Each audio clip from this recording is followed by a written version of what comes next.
முதலே சொன்ன மாதிரி பிகேஜி எல்கேஜி ஃபர்ஸ்ட் ஸ்டாண்டர்ட் குழந்தைங்களுக்கு தாயாக மாறி பாடத்தோட அறிவு பண்பாடை கற்றுக் கொடுக்கக்கூடிய உயர்ந்த பொறுப்புல இருக்கக்கூடிய பதவிக்கு போகணும்.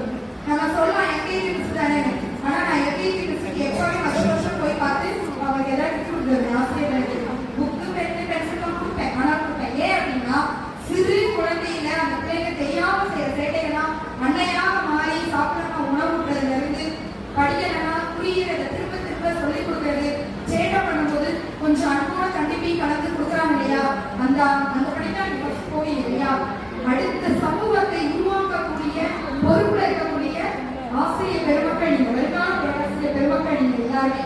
ஸோ நமக்கு என்ன வேணும் அப்படின்னா வெறும் அறிவு மட்டும் வேண்டாம், அறம் அப்படிங்கிறது கண்டிப்பா வேணும். இந்த அறம் இல்லாதனாலதான் இன்னைக்கு சோசியல் மீடியாவில் சண்டையிலிருந்து தெருக்குழாய் சண்டைங்கிறது வேற சண்டையாயிடுச்சு.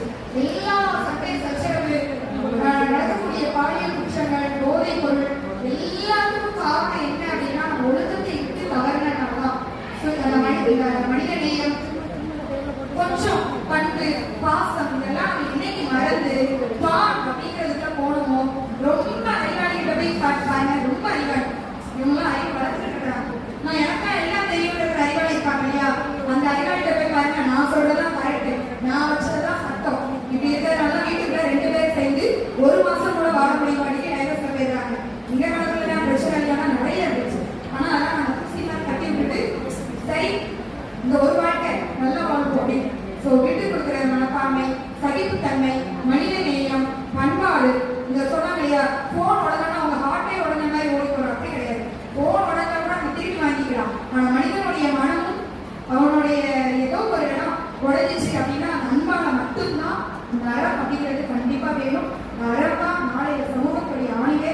எல்லா நாடுகளும் கிரிக்கெட்டுக்கு ஆஸ்திரேலியா, பணக்காரனுக்கு அமெரிக்கா, உழைப்புக்கு ஜப்பான், ஒவ்வொரு நாட்டுக்கும் ஒவ்வொரு சிறப்பு உண்டு.